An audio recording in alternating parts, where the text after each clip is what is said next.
gabadha asqabtaan hadiiba ay dhacdo inaad furto oo aad xarkaa u geyso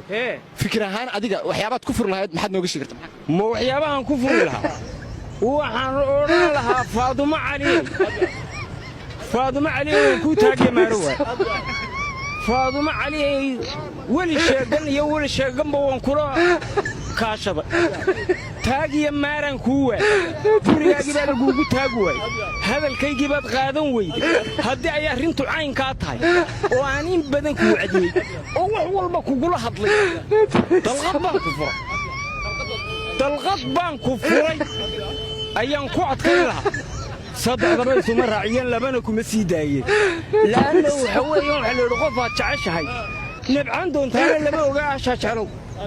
qofaad nacab tahayna jeclaan doontaana lama oge aashaa jeclow haddaan doono berri baan caashaqaya ma garan dee arrintu